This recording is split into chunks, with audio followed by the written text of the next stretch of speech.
আসসালামু আলাইকুম everyone, welcome back to my channel. আজকে আমি আপনাদের সাথে খুবই মুচমুচে মজাদার বাঁধাকপি দিয়ে পাকোড়া রেসিপি শেয়ার করব। এই সিজনে প্রচুর পরিমাণে বাঁধাকপি পাওয়া যায়, তাই বাঁধাকপি দিয়ে এরকম মুচমুচে মুখরোচক পাকোড়া আজই বাসায় ঝটপটভাবে তৈরি করে ফেলুন। তো তাহলে চলে যাচ্ছি আমরা মূল রেসিপিতে। শুরুতেই একটা বাটিতে নিয়ে নিচ্ছি আমি হাফ কাপ মসুরের ডাল।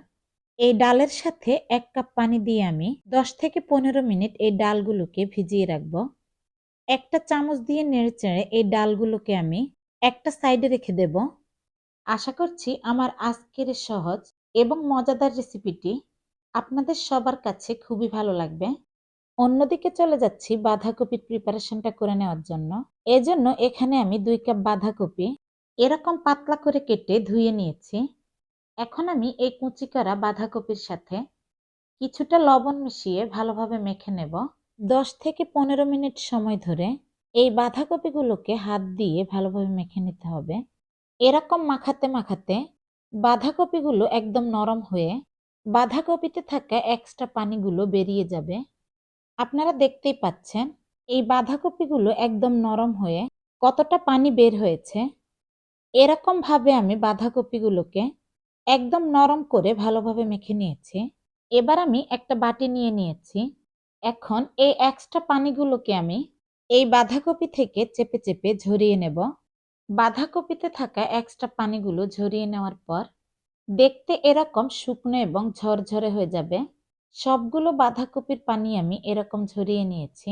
এখন এই বাঁধাকপিগুলোকে আমি একটা মিক্সিং বলে নিয়ে নেব। অন্যদিকে এই ডালটা আমার ভালোভাবে ভেজানো হয়ে গেছে।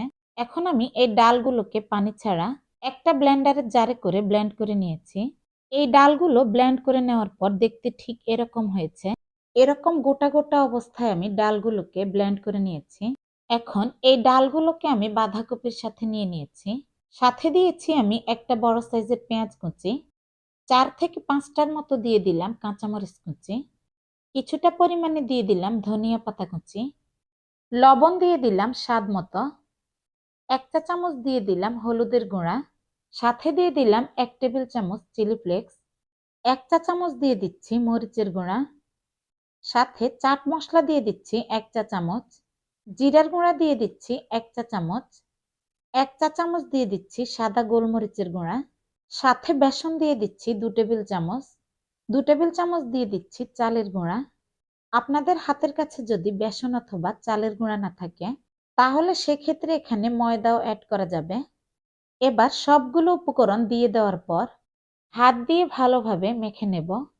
এখানে বেসনটা বাইন্ডিং এর কাজ করবে, আর চালের গুঁড়া দেওয়াতে এই পাকোড়াগুলো খেতে খুবই ক্রিস্পি হবে। এরকম মাখাতে মাখাতে এই মিশ্রণটা যদি একটু শক্ত মনে হয় তাহলে এখানে ২ টেবিল চামচ পানি অ্যাড করে দেবেন। আর এমনিতেই এই মিশ্রণটা কিছুক্ষণ মাখানোর পর একদম পারফেক্টলি বাইন্ডিং চলে আসবে। তখনই এই পাকোড়াগুলোর শেপ দিয়ে নেব। এরকম হাতের মুঠো করে গোল গোল করে, তারপর ২ হাতের তালুতে নিয়ে ঘুরিয়ে ঘুরিয়ে একটু আলতোভাবে চ্যাপ্টা করে এই পাকোড়াগুলো শেপ দিয়ে নেব। আপনারা দেখতেই পাচ্ছেন একদম সমান করে আমি পাকোড়াগুলো শেপ দিয়ে নিচ্ছি। এই পাকোড়াগুলো শেপ দেওয়ার পর একটা প্লেটে নিয়ে নেব। এরকম ভাবে আমি সবগুলো পাকোড়া বানিয়ে নেব। রেসিপিটি ভালো লাগলে একটা লাইক দিয়ে দেবেন, আর ফ্রেন্ডস অ্যান্ড ফ্যামিলির সঙ্গে শেয়ার করে নিতে ভুলবেন না। সবগুলো পাকোড়া আমি সুন্দরভাবে এক এক করে বানিয়ে নিলাম। এখন চলে যাচ্ছি পাকোড়াগুলো ভেজে নেওয়ার জন্য। এজন্য প্যানে কিছুটা সাদা তেল গরম করে নিলাম। এখন বানিয়ে রাখা এই পাকোড়ার শেপগুলো একটা একটা করে এই তেলের মধ্যে দিয়ে দিচ্ছি। এ পর্যায়ে চুলার আঁচ মিডিয়ামে রেখে এই পাকোড়াগুলোকে ভেজে নিতে হবে। কিছুক্ষণ ভেজে নেওয়ার পর পাকোড়াগুলোর একটা সাইডে যখন খুবই সুন্দর গোল্ডেন কালার চলে আসবে তখনই আরেকটা সাইড উল্টে দিতে হবে। আর চুলার আঁচ কিন্তু বাড়িয়ে পাকোড়াগুলো ভেজে নেওয়া যাবে না, না হলে এই পাকোড়াগুলোর উপর থেকে কালার চলে আসবে আর ভেতরটা একদমই কুক হবে না। তো দেখতেই পাচ্ছেন এই পাকোড়াগুলো আমার খুবই মুচমুচে ভাবে ভেজে নেওয়া হয়ে গেছে। এখন আমি তেল চেকে নামিয়ে নিলাম। তো তৈরি করে নিলাম আমি দারুণ স্বাদের বাঁধাকপি এবং মসুরের ডালের পাকোড়া। এই পাকোড়াগুলি আপনারা বাচ্চারা বায়না করলেও বাসায় তৈরি করে নিতে পারেন।